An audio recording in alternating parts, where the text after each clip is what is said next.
de son exposé et je donne la parole au lieutenant-général Humphrey Nyon.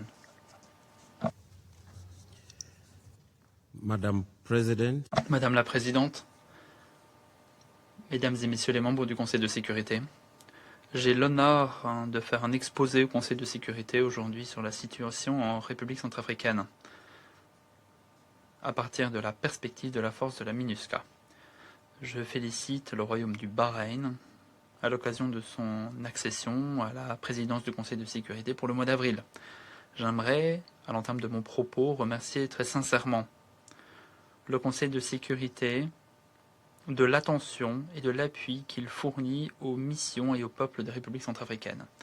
Je vais faire le point sur la situation sécuritaire et je vais présenter les risques d'effets ricochets liés au conflit au Soudan et je vais vous parler des activités opérationnelles de la force de la MINUSCA et ensuite je voudrais vous parler du cadre stratégique et ensuite je m'arrêterai sur les grands messages adressés au Conseil. Madame la Présidente, Mesdames et Messieurs les membres du Conseil de sécurité, la République centrafricaine a avancé à pas de géant sur la voie de la stabilité et la MINUSCA a joué un rôle central dans ces progrès. Après les élections présidentielles, législatives, régionales et locales, qui ont toutes eu lieu le 28 décembre 2025, le pays a entamé un chapitre de consolidation post-élection. Les élections ont eu lieu dans un environnement relativement paisible dans la plupart des régions et se sont soldées par la réélection du président Faustin-Archange Touadéra. En dépit de ces faits positifs, la situation sécuritaire demeure fragile et inégale dans son ensemble.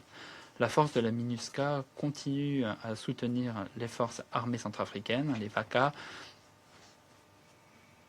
dans l'élargissement de son déploiement dans de nombreuses régions du pays. Cette coopération a permis d'améliorer la sécurité au niveau national, surtout dans la région de Yaoundé, dans le nord-ouest, et dans la région du sud-est de la préfecture du Haut-Mbomu. Cela étant dit, l'insécurité persiste dans deux points chauds, surtout dans le nord-est et dans le sud-est. Dans la préfecture du Haut-Mbomu, par exemple, la situation demeure particulièrement précaire à cause des activités de la milice Azandéani Kipé, qui a commis des violations graves des droits humains. Le groupe a mené des attaques ciblées contre les forces de la MINUSCA et contre les forces de sécurité nationale et a aussi enlevé certains représentants locaux de l'administration et des civils. Des incidents ont notamment eu lieu lors de la journée des élections à Zemio et à Bambouti. Dans le nord-est, l'instabilité est alimentée par l'effet ricochet du conflit au Soudan, alors que les mouvements transfrontières d'éléments armés et les déplacements accrus de civils créent des pressions supplémentaires sur des communautés d'ores et déjà fragiles, surtout dans la préfecture de Vakaga, accentuant le risque de déstabilisation supplémentaire. De façon plus générale, la stabilité de la République centrafricaine est intrinsèquement liée aux dynamiques régionales et intrinsèquement liée à ce que je vous ai déjà dit, à l'instabilité au Soudan, à la frontière poreuse avec le Soudan du Sud et à l'exploitation des couloirs et des chemins de transhumance par les groupes armés. Même si la MINUSCA n'a pas dû essuyer d'attaques directes de drones, mais l'utilisation des drones dans la région a déjà causé des pertes pour l'ONU, notamment pour notre mission sœur, la FISNUA. La menace pesant sur la MINUSCA est indirecte, mais elle va grandissant, alimentée par l'instabilité régionale, les incursions à la frontière et par la propagation potentielle de technologies drones qui pourraient tomber entre les mains de groupes armés opérant dans la République centrafricaine.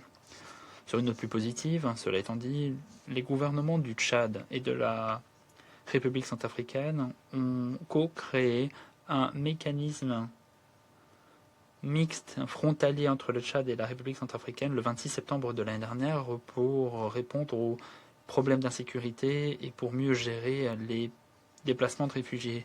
Ces efforts ont été salués par la MINUSCA puisque leur objectif est de restaurer l'autorité de l'État, de formaliser le commerce et de stabiliser les frontières poreuses, tout en créant une stratégie de transformation de la frontière, non plus en une source de conflit, mais bien en une zone de commerce sûr.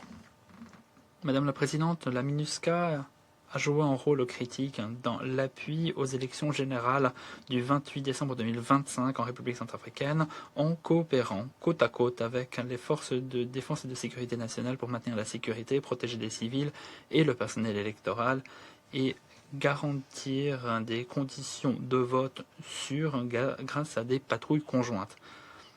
En dépit d'un nombre limité de personnel et un environnement difficile, la plupart des zones de vote ont bien fonctionné. La force est prête à désormais fournir un appui similaire pour le deuxième tour des élections locales le 26 avril 2026. Dans le même temps, la MINUSCA a été indispensable à la mise en œuvre du programme DDRR du gouvernement après l'accord de paix signé en avril 2025 avec UNIT pour la paix en Centrafrique et le groupe armé Retour, Reclamation and Rehabilitation,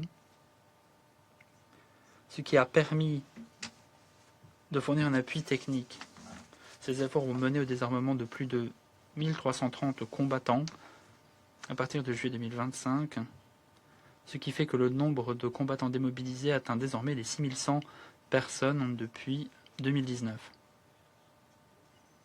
Ce qui permet de contribuer à la stabilité et permet aussi de réduire la présence des groupes armés. Après une pause lors des élections, les opérations ont depuis repris. Les déficits de financement ne sont pas qu'un défi administratif pour la mission. Ces déficits ont des effets néfastes sur le mouvement opérationnel de la force sur le terrain. Le rapatriement de 4031 membres du personnel et la réduction du nombre de patrouilles, d'appui aérien et d'appui logistique ont réduit la portée, la mobilité et la possibilité de réaction de la force de la MINUSCA. Si ces déficits venaient à s'inscrire dans le temps, elles pourraient mettre en péril la protection des civils, puisque nos capacités de dissuasion s'en verraient affaiblies, ce qui empêcherait la mission de consolider ses acquis. Madame la Présidente, à l'avenir, nous estimons que la situation sécuritaire demeurera positive, même si fragile, avec des risques localisés de violence, surtout lorsque les restes des groupes armés sont en compétition pour influence et ressources. Résultat, la protection des civils demeurera une priorité centrale pour la MINUSCA. En plus, des mesures visant à, encore une fois, renforcer les acquis et restaurer petit à petit l'autorité de l'État. Il sera essentiel de continuer à coopérer et il sera nécessaire de continuer à soutenir les forces de défense et de sécurité nationale en collaboration avec l'UA pour ancrer les progrès. Madame la Présidente, Mesdames et Messieurs, l'appui de tous les instants du Conseil de sécurité sera indispensable au succès de la mission et à la stabilisation en République centrafricaine. Des ressources adéquates et des capacités opérationnelles permettront aux casques bleus d'opérer efficacement. Mais en fin de compte, cela étant dit, si nous souhaitons une paix durable, il faudra renforcer les capacités des forces de sécurité interne et des forces armées de la République centrafricaine. Madame la Présidente, la force demeure attachée à s'acquitter de son mandat et à soutenir les populations de la République centrafricaine dans sa quête de paix durable et de stabilité. Je remercie le Conseil de son appui et à cet égard, je suis prêt à répondre à toute question que vous pourriez vous poser. Je vous remercie de votre attention, Madame la Présidente. Je remercie Monsieur